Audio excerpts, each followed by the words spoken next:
Bonjour à tous, c'est Nirian, je suis là pour votre petite dose de culture, de webtoon, de manga et de tout, hein, évidemment. Et là, maintenant, on va passer à la suite. Aujourd'hui, on va parler évidemment, d'un lecture de chapitre, encore une fois, et ce sera plus spécialement One Piece. Sauf que j'ai eu pas mal de retard sur les chapitres précédents. On va faire un petit condensé, hein, des chapitres précédents et des chapitres d'aujourd'hui. Alors, hein, je pense que vous aurez compris, hein. Bref, voilà. On va passer maintenant à la suite du lecture de chapitre. Bon, maintenant, on voit que, comment dire, de Vegapunk demande un service à Luffy et le service est on va dire de le protéger, de le faire sortir de l'île évidemment, mais je pense que ce sera de le protéger évidemment parce qu'il est poursuivi maintenant par le gouvernement car il connaît des trucs très importants du gouvernement, des dossiers très importants. Évidemment ce sera sur le siècle oublié vu que le gouvernement veut absolument tout détruire qui a rapport avec le siècle oublié et lui évidemment son côté scientifique, ça c'est normal, son côté scientifique le voulait absolument découvrir ce qui s'est passé et la technologie de ce moment là aussi sûrement, donc il fait des recherches là-dessus en cachette, mais bon maintenant il s'est fait prendre, il doit se faire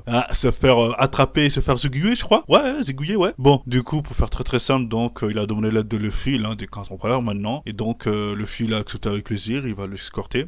Maintenant on voit à ce moment-là en parallèle, on voit que Rob Lucci et toute sa clique là sont venus directement de force sur l'île avec un pacifista, comment dire, un séraphin, et donc l'objectif de c'est de capturer Vegapunk, et à un moment donné vu qu'ils sont introduits de force, ils ont attaqué un des clones de Vegapunk, Atlas, la fille. Elle s'est fait bousiller. Bon, juste après ça,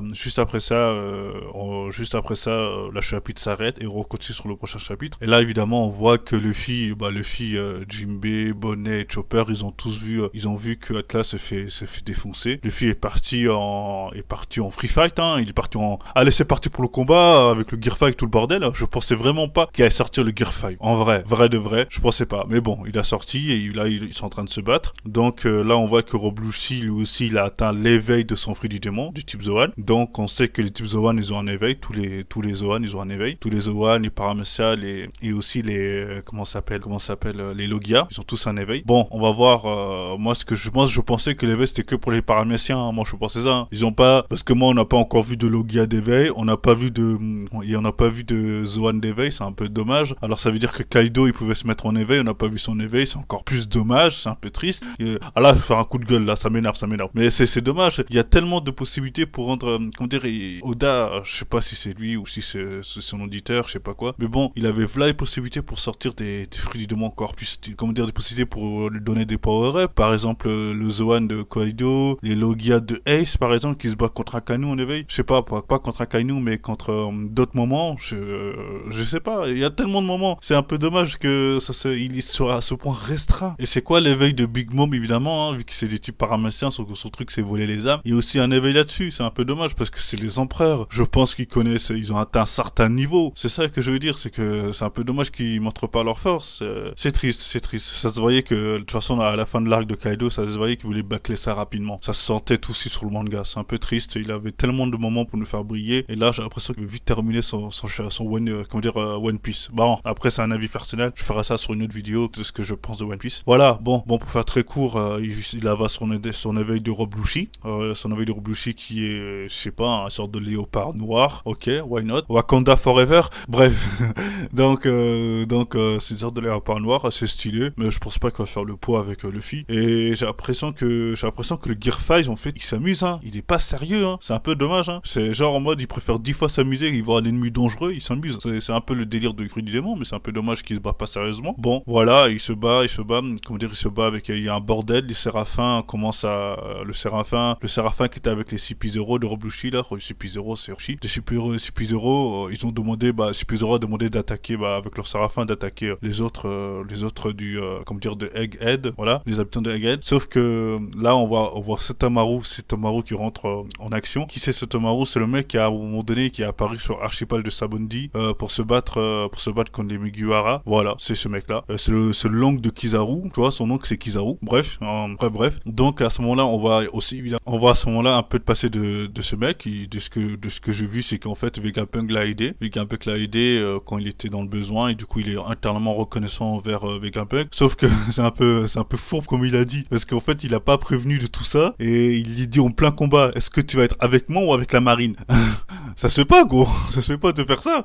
Enfin bref. Du coup, c'était assez drôle à ce moment-là. C'est comme s'il mettait le couteau sur la gorge. Mais bon, il a choisi Vegapunk. Donc de ce qui se passe maintenant, il est avec d'autres séraphins, le séraphin de Jinbei, Hancock et de Mihawk. Et à ce moment-là, ils vont commencer à se battre contre les Super Zero. Sauf que le séraphin qui est avec les Super Zero, il se fait commander par Sentomaru, qui est un mec de Vegapunk, le mec que je vous dis juste avant. Donc du coup, en fait, ces plus euros là, ils ont aucun séraphin en fait, parce qu'en fait leur puce qui contrôle le séraphin est inférieure aux puces à Sentomaru, parce qu'à ce qui paraît, il y a des contrôles des contrôles de grade d'ordre qu'on peut donner au séraphin, et celui qui a le plus haut grade dans la zone d'action, celui qui les commande. Donc celui qui est le plus haut gradé, c'est Sentomaru. Voilà, c'est pour ça qu'à la fin du chapitre, on voit Rob Lucci qui met en mal Sentomaru, il met en mal, et parce que je pense pas qu'il est mort, hein, peut-être, on sait pas, mais dans tous les cas, il met en mal. Comme ça, c'est eux qui commandent, c'est eux qui ont le grade supérieur dans la zone. Donc là, peut-être le combat va changer de